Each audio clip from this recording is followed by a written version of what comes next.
सलाम, जय ख्रिस्त सर्व माझे व्ह्यूअर्सला, सर्व माझे प्रियजनांना हा समय परमेश्वराने तुम्हाला मला दिलाय. त्याचं वचन, त्याची स्तुती, त्याची आराधना करण्यासाठी हा समय त्याचा आहे. आपण त्याला धन्यवाद देऊया, त्याची उपकार स्तुती करत त्याच्या अंगणात प्रवेश करूया प्रियजनांनो. आणि त्याच्या वचनाकडे सुंदरसं वचन आजसाठी आपल्याला आहे, त्या वचनाकडे वळूया प्रियजनांनो. मार्क शुभवर्तमान याचा पहिला अध्याय आणि 40 ते 45 प्रियजनांनो सुंदरसं वचन आहे. प्रभू येशू ख्रिस्त कुष्ठरोग्याला बरे करतो. प्रियजनांनो, कुष्ठरोगी म्हटल्याबरोबर आपल्या समोर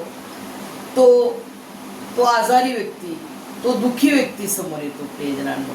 आणि 2000 वर्षापूर्वी तो असा समय होता की त्यावेळेस कुष्ठरोग्यांना फार लांब ठेवायचे, गावाच्या बाहेर, एकदम बाहेरच्या गावात एकदम टाकून द्यायचे त्यांना.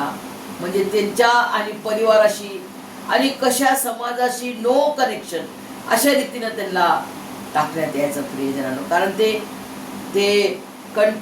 ते स्प्रेड होणारा आजार नाही, तो कंटॅजियस डिझीज आहे, तर त्याच्यामुळे त्यांना एकदम वेगळे टाकून द्यायचे प्रियजनांनो.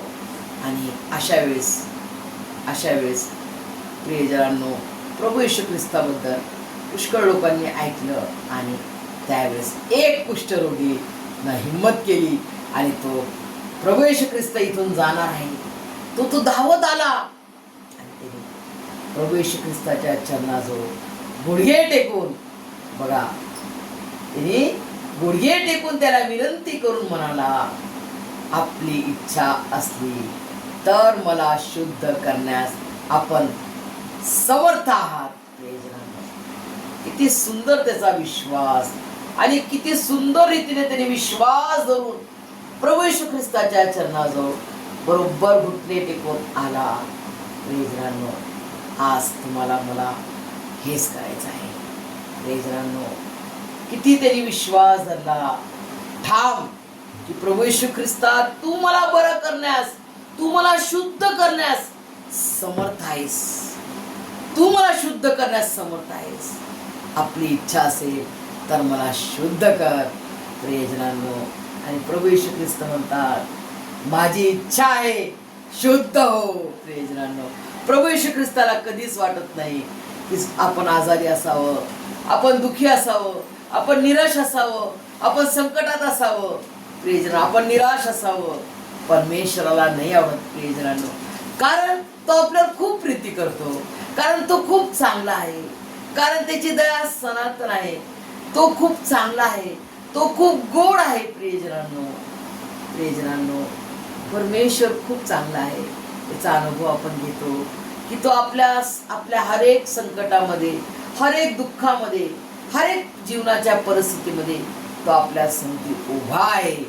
प्रियजनांनो, आणि आपण आज कुठंतरी विश्वासात कमी होत चाललेला आहोत, परंतु आज तुम्हाला मला हा समय आहे की पुन्हा आपण बांधूया मंदिर ख्रिस्ताचे, पुन्हा आपण बांधूया आणि आपण त्याच्या विश्वासात मजबूत होऊया. प्रियजनांनो, देवबापाने आपल्याला दिलेला हा समय आहे.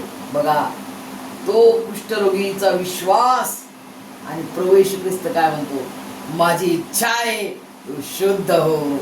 प्रियजनांनो, आज आपल्याला पुष्कळ विचार येतील, पुष्कळ जगामध्ये राहत असताना आपण, आणि हा जगाचं वातावरण असं आहे की त्यामध्ये आपल्याला पुष्कळ व्यभिचार येतात, घाण विचार येतात, दुष्ट विचार येतात. आपण खोटं बोलतो, आणि मग खोटं बोललं की मग एक खोटं बोललं की 100 खोटं बोलायला लागते. मग हे असे सर्व पाप होतात आपल्याकडून. हे सर्व पाप आपण करू नये. परमेश्वराकडे आपण वळूया. प्रियजनांनो, परमेश्वराकडे वळूया. परमेश्वरा, तू मला शुद्ध कर, तू मला या सर्व घाण विचारातून तू मला दूर कर. आणि हे करण्यास केवळ तू समर्थवान परमेश्वर आहेस, तू हे करू शकतो. परमेश्वर म्हणे, हो, माझी इच्छा आहे तू शुद्ध हो. प्रियजनांनो, आज तुम्हाला मला हीच प्रार्थना करायची, माझी इच्छा आहे. बघा, प्रभू येशू ख्रिस्त, माझी इच्छा आहे शुद्ध हो. आणि त्या क्षणी त्या मनुष्याचा कुष्ठरोग बरा झाला आणि तो न्यू ब्राईन न्यू ब्राईट त्याची स्किन झाली प्रियजनांनो. आणि तो परमेश्वराचा धन्यवाद करत राहिला प्रियजनांनो. आणि प्रभू येशू ख्रिस्ताने त्याला जरी जरी सांगितले होते की लोकांना कोणाला सांगू नकोस, पहा कोणाला काही सांगू नकोस, परंतु त्याने स्वतःला याचकाला दाखवले आणि लोकांना प्रमाण पटावे म्हणून तो आपल्या शुद्धीकरता मोशेने नेमलेले अर्पण, प्रभू येशू ख्रिस्त म्हणतात मोशेचे अर्पण जे आहे ते तू अर्पण कर. पण त्यांनी काय केले, त्या मनुष्याने परमेश्वराचं नाव सर्वत्र सांगितलं. प्रभू येशू ख्रिस्ताने मला बरे केलेले आहे आणि प्रभू येशू ख्रिस्ताने मला बरे केलेले आहे. प्रियजनांनो, असा आपला परमेश्वर आहे. तो आपल्याला बरं करतो आणि आपल्यालाच एकदम त्याच्या स्वर्गीय आशीर्वादाने भरून काढतो. प्रियजनांनो, तो आपल्याला आनंदित करतो. तो मनुष्य बरा होऊन किती त्याला आनंद झाला प्रियजनांनो, की तो पुन्हा आपल्या परिवारात जाऊ शकतो, आपल्या बायकोला, आपल्या लेकरांना भेटू शकतो, आपल्या नातेवाईकांशी भेटू शकतो, आपल्या परिवारात तो राहू शकतो. प्रियजनांनो, असा आनंद आपल्याला प्रभू येशू ख्रिस्त देतो. प्रियजनांनो, आज तुम्ही आणि मी आपल्याला आज प्रभू येशू ख्रिस्ताकडे, आपल्या परमेश्वराकडे वळायचं आहे आणि परमेश्वराला ठाम विश्वास दाखवायचा आहे की परमेश्वरा, मला तू शुद्ध करण्यास केवळ तू समर्थवान परमेश्वर आहे. मला शुद्ध कर परमेश्वरा. मला तुझ्या पवित्र विचाराने भरून काढ, मला तुझ्या पवित्र जीवनाने भरून काढ, मला पवित्र आचरण दे, मला पवित्र जीवन दे, की लोकांनी म्हणावं हो हे खरंच येशूचे लेकर आहेत, यांच्यामध्ये खरंच येशू प्रभू दिसतो. तुम्हाला मला किती लोकांनी शिव्या दिल्या, किती लोकांनी काय पण बोललं प्रियजना, निंदा केली आपली, किती वाईट जरी दोष आरोप केला तरी प्रियजनांनो त्यांना तुम्ही क्षमाच करा. कारण परमेश्वराने माझ्या गोड अपराधांची मला क्षमा केलेली आहे, तर मलाही सर्वांची क्षमा केली पाहिजे. प्रियजनांनो, जे आपल्याला प्रभू येशू ख्रिस्ताने दिलेलं आहे तेच आपल्याला सर्वांना द्यायचं आहे. प्रियजनांनो, सर्व समजण्यात तुम्हाला परमेश्वर त्याच्या स्वर्गीय आशीर्वादाने भरभरून काढो. आमेन.